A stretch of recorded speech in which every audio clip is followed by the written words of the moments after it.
This is Kat with the Cat Haas Outdoors podcast. I'm so excited to share today's episode with you. This is a part of my life I've not shared with a lot of people and a lot of my followers.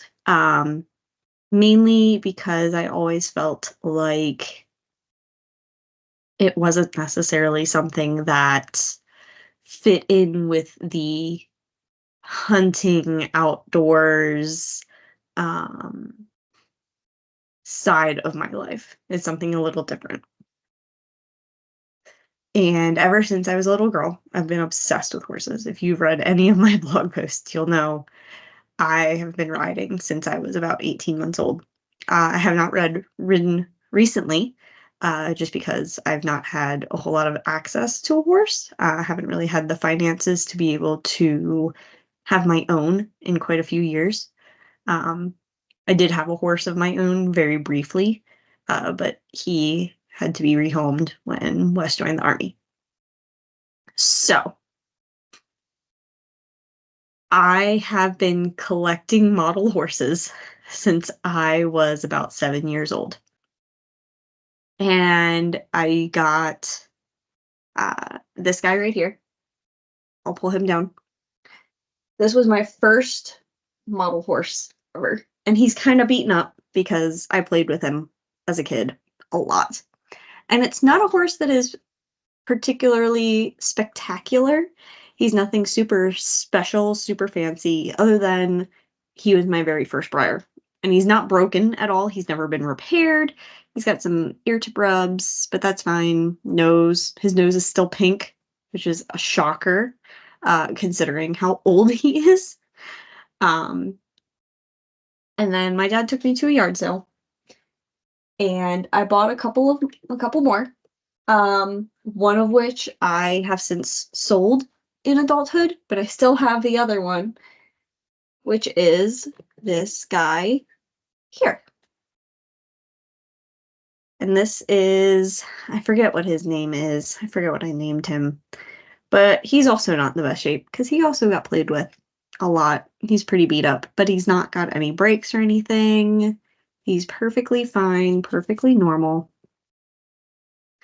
And he's a little dusty. All my guys are a little dusty because I don't have time to dust them all the time. I do come through with baby wipes and dust everybody once in a while, just to keep them looking pretty. But so the other thing you can do that a lot of people do is we actually have horse shows, believe it or not, with model horses.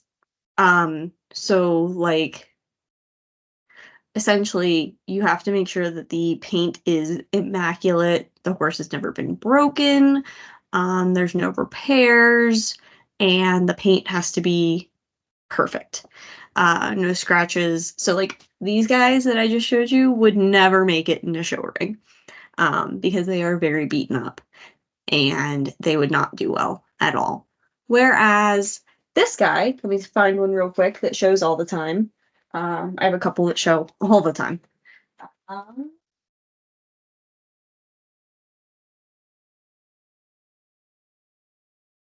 Whereas this guy, I just got somewhat recently. He's a little dusty as well. He shows all the time. He shows as a Missouri Foxtrotter, and he almost always wins first or second place. His name is not anything original. It's actually the name he came with. His name is Double Trouble. I believe he is based on a real horse.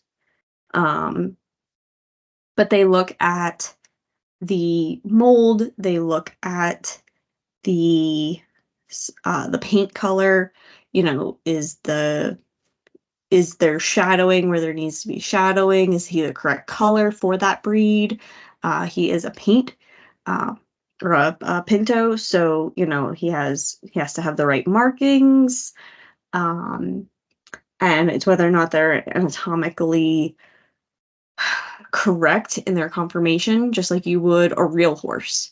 But they also look at like the paint jobs. You can have two of the same horse, and one shows better than the other because the paint job on one is a lot better than the paint job on the other. And every judge is different. So, like, I took this guy to a show just recently. Like I said, he always gets first or second place without fail every time. He did not get a ribbon at this last show, which was slightly disappointing. But he's one of my favorites. He was one I was chasing after as a kid. My best friend way back when had one, and I was so jealous. And I kept telling myself if I ever found a good deal on one, I would buy him instantly. And I found him in his box from another collector. And so I got him, and I love him so much. I would never get rid of him. But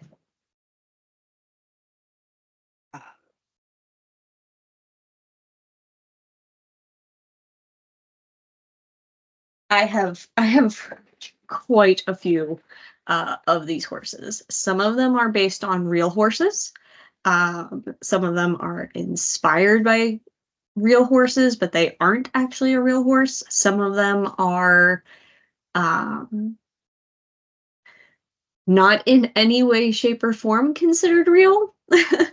So like this guy, this is Avant-Garde.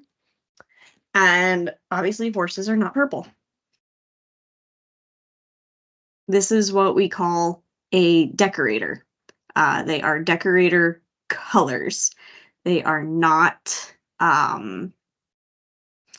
realistic horse colors like the ones I've shown you before. Whereas,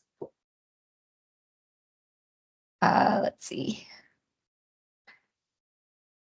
This guy is also a decorator, but he's a fantasy decorator, and he's also very dusty, so you can't see him too well. But he's got like a bluish hint to him under all that black, and he's a unicorn. So again, you know, not a real horse, very much kind of a fantasy kind of animal. But Breyer also does something really unique that Peter Stone does not, and they make wildlife. So you can see up here I have a bighorn ram, a bighorn sheep ram. I named him Manitou. It's not very creative. I'm really bad at picking names. So if you have a better name for him, please share. But he's, you know, very realistically colored. He does go to shows with me. They do have classes for non-equine animals. I've shown him a couple times. He hasn't really placed at all, but that's okay. I'll keep trying. And then I also have, for my whitetail hunters out there, let me grab him.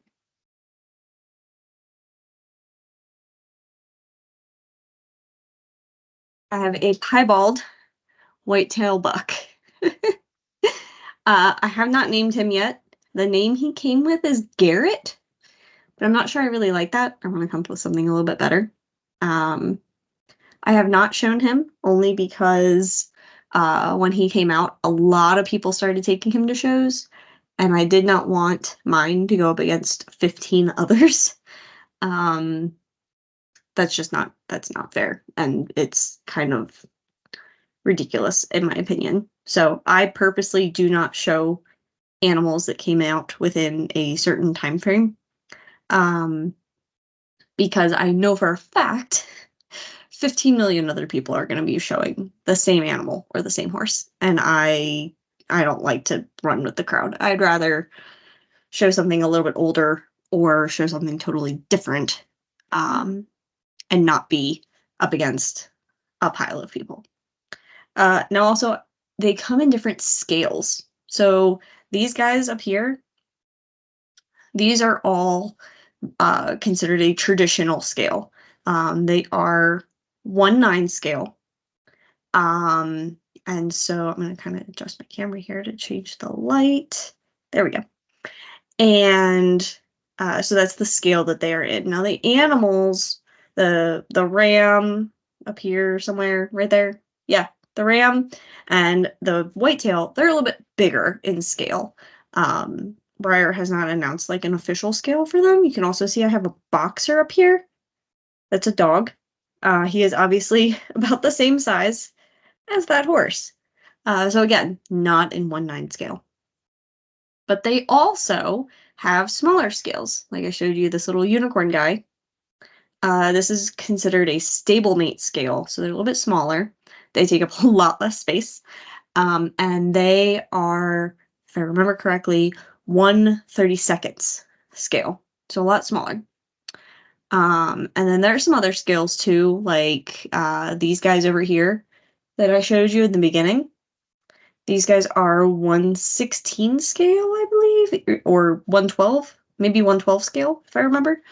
There's a lot of different scales to try to remember, and I don't remember them all off the top of my head because I mostly don't collect these guys over here. I only have a handful, and that's because they are special to me in some sentimental way. Like I said, the one is my very first Briar ever, so he's very special to me. The other one was my second Briar ever, and that my dad took me to this yard sale and, bought him for me there. This guy also has a story. I had a friend that I had introduced to model horse collecting, and we bought him together. And the idea was that once a month he was going to switch houses. 1 month he would be with me, 1 month he would be with her. And for whatever reason, she dropped off the face of the planet, started ignoring me, started running with a different crowd. And every time I asked for him back, she just kind of ignored me. And so he just kind of disappeared. So years and years and years later, I found one for sale in perfect condition. And I bought him. Because he kind of had a special story to me. Now, it's not the same one that I had when I was a kid that I shared, but it's the same horse, just not the exact same one that she and I shared. And then I do have another one over here that you can't see. He is off screen at the moment. You can see his leg, like right there. You can just barely see him right in the corner there. That one Sophie picked out for me for Christmas one year. And so while it's not a horse I would have bought for myself, I do keep it because she picked it out for me. It was her first Christmas. So it is special to me. And obviously you see I have all kinds behind me. They wrap around the entire wall of this room, and they're in the windowsill over here. Is all my little mini guys. So I have quite a few. I do not have a final count because I cannot keep track of that many at the moment. Anyway, so yeah, I don't know my final count right now. So that's just kind of is not worth counting right now. Mostly because I also am constantly changing my collection. I don't keep the same ones all the time. I actually have quite a large number for sale right now that either I found the entire collection for cheap or for free, specifically to resell, or I found a couple in a collection that I wanted, but I had to buy the whole collection to get the couple that I wanted. Which is how I ended up with, if you can see them, these two.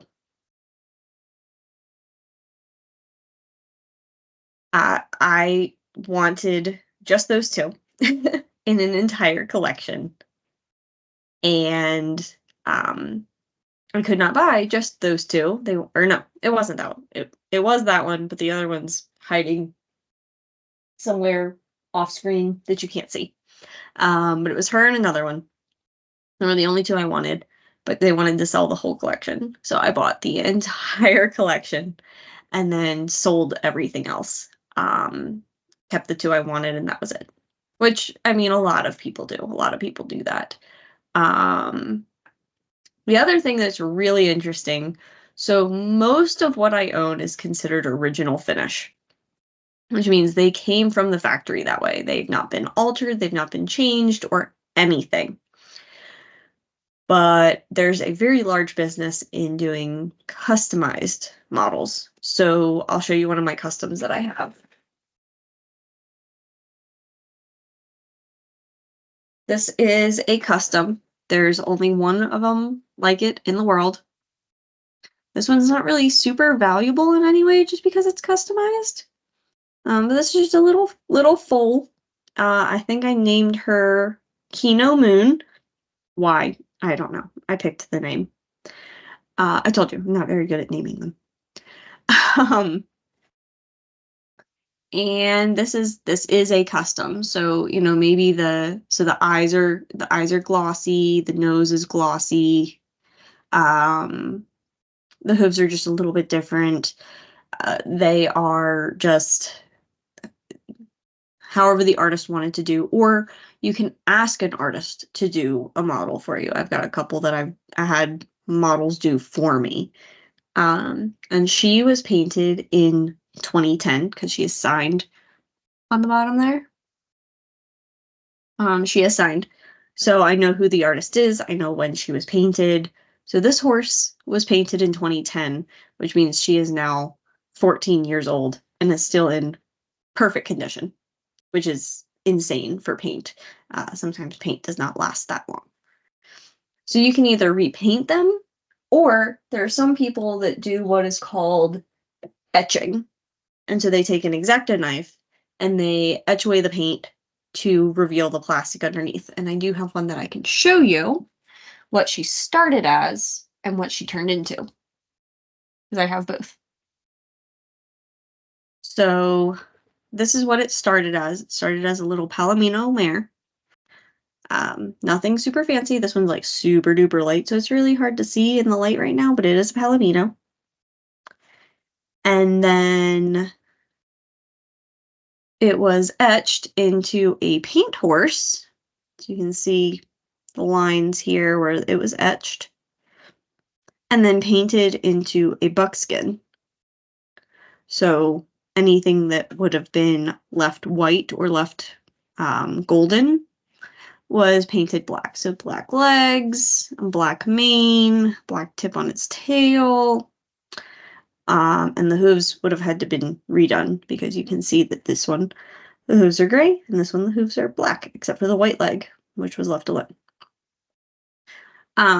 So yeah, this is what it started as. This is what it got turned into, and it was etched with an X-Acto blade. I am not an overly artistic person, so I do not customize. I have one that I customized from when I was a kid. And that's only because it was made to look like a very special horse to me. And he's not very good, so I don't really show him off at all. But, yeah, so I collected for a very, very long time. Most of what I've shown you is by Breyer Animal Creations. That's the majority of what I've shown you. I'm going to show you a couple of Peter Stones. They're a little bit higher in quality, but they are more expensive, and much smaller runs. So like some may be a run of 50, some may be a run of 100, some may be a run of 5. I have one that I am paying off right now that is a run of 10. There are only 10 of them. And so they're just a little more rare, really. It also makes them a little bit more expensive, which is why I don't have many. So this is a Peter Stone I have. He is a one-of-a-kind test piece. So this is a piece that they were testing out a specific color on, and then decided that it was not what they wanted to do. He does have a little bit of a rub right here on his leg, but because he is one of a kind, that doesn't really affect him too much. And this is his other side. He's really, really pretty. He's also signed on the bottom that he is a test piece, and who painted him. So he was signed by Kathy Marsh as a test color in April of 1999. And then he's also signed by Peter Stone, who founded Stone Horses. And Peter Stone actually used to work for Breyer until he decided to go and make his own horses. But yeah, so this guy he's kind of special. He is, like I said, one of a kind. There are no others like him, which is kind of cool. But then on the flip side, I have this guy whose name is Twist. He's an Arabian. And he was considered a regular run, so they didn't actually keep track of how many of him were made. And he's super dusty. And he's also not in beautiful condition, because I did get him at an age where I was still like playing with them and not just sitting him on a shelf. But also, he was played with before I got him. I got him in a box full of a bunch of other horses at auction. And he had a blanket on, so nobody actually knew who he was. And he's also numbered on the bottom. So I'm not sure how many they made, but he's got 2123 written on the bottom. And I've had him for, I don't know, probably 15 years, I think. Had him for a long time. But he's not anything super duper special. He's not worth a whole lot. But I do like him a lot because he was my very first Peter Stone. He's kind of special. And some of these I keep because they are special, and some of them I keep just because I like them. There's also something in the hobby that we do called a conga. And a conga is essentially having 3 or more of the same mold. So, like, I have a conga right here. This is the bouncer mold. It's a little pony. He has a traditional scale, but he is a pony, so he's small. And I have 6 currently on my shelf. And they all go show. So when I go to shows, I take all 6 typically, or I take a variety of them. So if you have 3 or more of the same mold, it is considered a conga. So you can see back here over my shoulder, all 5 of them are the same mold, different colors, and all of these 3 are also same mold, different color. Then over here over my other shoulder, this whole bookshelf right here goes all the way down to the floor, is all the same mold, different colors. One whole bookshelf is the same mold in different colors. This is my favorite mold right here. This is called Lady Phase. And I have quite a few. I've not counted how many Lady Phase I have, because I don't really want to know the number. But I do have quite a few. And then same with here. These guys, same mold, different color. There's 2 more down below them because I didn't have space. So I have 6 total of them. That is called a conga. I have a few different congas. Some are intentional, like Bouncer and Lady Phase and the Dakota Stallion. Some are unintentional, like up here, I have 3 Lonesome Glories. That mold is called Lonesome Glory. And that is unintentional because I bought them because they were famous racehorses. And then this guy I got drawn for. He was a lottery. Same with Man-O-War. This is the Man-O-War mold over here. I have 2 Man-O-Wars. One has a blue ribbon on him because that was considered a display piece. So what Breyer did for a very short period of time is they would have a blue ribbon sticker that got stuck to the horse. And it said what mold number it was, what model number it was, and the name of that horse. And they would be in a glass display case. And you would find the one you wanted and read the sticker and then grab that horse off the shelf because the boxes did not have windows in them like they do now. You can see a couple up here that have plastic, so you can see what horse it is without opening the box. The old boxes did not do that. They were a cardboard, what they call a hat box. You would pull the top off and the bottom would be still there with the horse in it. And so the hat boxes, you didn't know what was in it, except that it had a picture on the front. But you didn't know exactly what it looked like. You couldn't sit there and open them all because they were shrink wrapped. So they would have one of each in the display case, and I have one with a sticker on him. So he's kind of special, which is why I have two of the same. One does not have a sticker, one does. So I have two Man Wars, and then I have War Admiral, which is his son, and also famous from the movie Seabiscuit. I also have Seabiscuit too. He's hiding somewhere else. And then this one is just a horse that they painted on that mold. He's not anything special, but I just really liked him. So this was also somewhat unintentional. It's just that they happened to put famous racehorses on that mold, and so I collected them. And so I've been collecting these guys for a long time. This is my newest acquisition. This is Ozark. And he is a run of 52, and he is one that I bought while in Oklahoma. This was what they consider an event model, or a special run for the event. So they had a very limited number of them, and you could only pick two. I did sell the other one. He's sitting on my desk waiting to be shipped out. But this is Ozark. He is stamped on the bottom that he is a 2024 special edition. I don't know if you can actually see that or if it got blurry. You can kind of see it. And he is just, he's gorgeous. As soon as I saw the picture of him and I saw him in person, I knew I had to have him. And so he is my newest acquisition. And I've also been wanting to do a Congo on this mold for a very long time.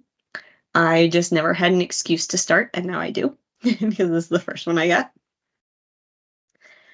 But I also do, enjoy collecting other molds, or I like to collect famous horses sometimes. So like, my favorite book series as a kid was The Saddle Club by Bonnie Bryant. I actually got to meet her one year. It was amazing. There's an event that Breyer holds every year. I'll have to do a whole nother episode on that, because that is an episode within itself. Breyer Fest and Breyer West will have to be a separate episode. I'll do half on Breyer Fest, half on Breyer West, and then also an additional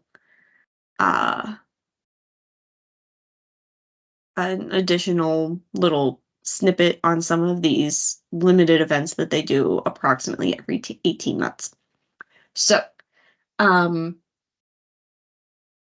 my favorite book series as a kid was The Saddle Club. And they did a whole series of horses. I only have 1, 2, 3, 4. I think I have 4 of them. I'm missing 2. Yeah, I have 4. I have 4 of them. I'm missing 2. I'm still working on finding those other 2. They did 6 horses total. I have 4 of them. This is Delilah. She is from the Saddle Club. So if you ever read the Saddle Club, it's a kids book series, chapter books. You know who Delilah is, and this is Delilah. And so I'm working on collecting all of the Saddle Club horses, all of them, any of them that have ever been made, because it is my favorite book series, and it's kind of special to me, and I want to have them all because that's a part of my childhood that I can live on. And then, let's see. I'll also have to do a whole nother episode on the different clubs that you can join. There are clubs that you can join that are exclusive models for that club. Like this girl here. This is from a club called the Premier Club. You have to join the club in order to buy her, unless you want to pay secondhand prices. If you don't want to pay secondhand prices, you got to join the club. I am in the club. Same with this guy. He's also a club model. But I can cover all in another episode, because that's a whole nother thing, and I'm not sure how long this episode is yet. And I know I still have to edit some things and clip some things out. So, yeah, but like, oh, another famous horse. You guys should recognize this one. This is Hidalgo! Yes, they made Hidalgo. They made him a couple of different times in different scales, but I only wanted the big guy. I am not a fan of this mold. This is called the silver mold. But I had to have Hidalgo, and I got a really good deal on him. He's not quite perfect, but he's pretty close. At least close enough that I would consider showing him. Not that's why I got him. I got him because I wanted to have Hidalgo in my collection. But like I like famous horses. Um, so I do have a few that are famous, like either they were movie horses, like movie characters, or they are based off of the real horse that played those horses in movies. So one of my favorite childhood movies is Black Beauty. There's a very specific version of Black Beauty that I like. But the main horse that plays Black Beauty in those films is Doc's Keep in Time. And I do have Doc's Keep in Time. This is Doc's Keep in Time. This is the stock horse stallion mold, the old version, because it has the old tail on it. They've now since updated the tail to be a little bit different. But this is Doc's Keep in Time. He played Black Beauty in the movie. So I do have him because, again, Black Beauty is my favorite movie. It's one of my favorite books. I've read multiple different versions of the book, including the original, which is not so kid-friendly. But I do love him, and he's special. A newer movie that most of you may have seen is on Netflix.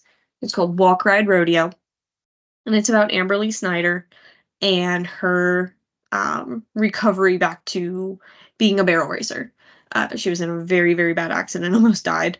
And Breyer turned her horse Power, well, ATP Power, into a model like 2 years ago, I think. And I just recently got him, and he's hiding down on a shelf somewhere. This is Power. See, he's got a little white nose there. So I do have him. I do not typically collect horses on stands. Stands make me nervous. The horses don't always go into them very easy, so I do not typically collect them. But I do have a few just because they're special to me for one reason or another, whether it's a famous racehorse or like this guy is Amberly Snyder's horse, who's a famous barrel racer in her story and all that, and I wanted to support her foundation.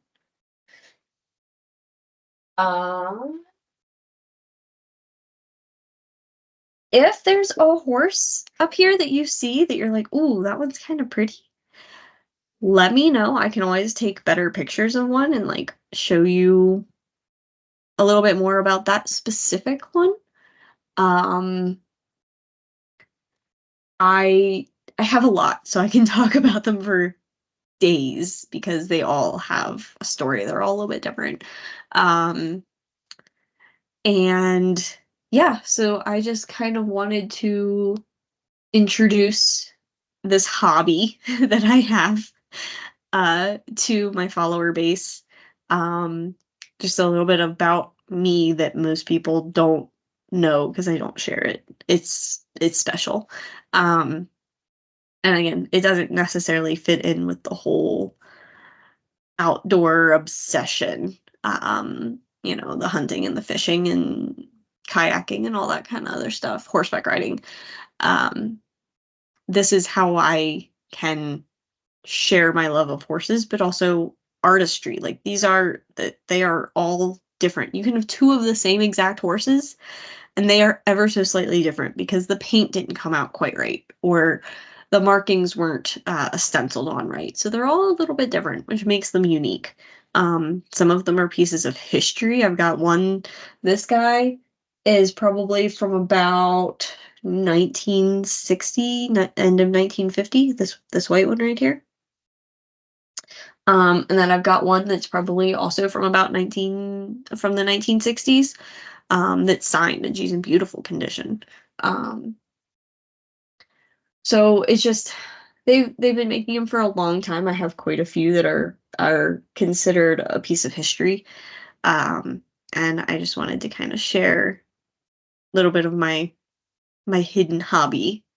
And I can do a few more episodes on some different pieces and parts of collecting model horses. And if you guys have any sort of questions, put them down in the comments, send me a message on Facebook or anything like that. All right, thank you so much. Thank you so much for joining me this week on the Haas Outdoors podcast, and I can't wait to chat with you all again. See you soon.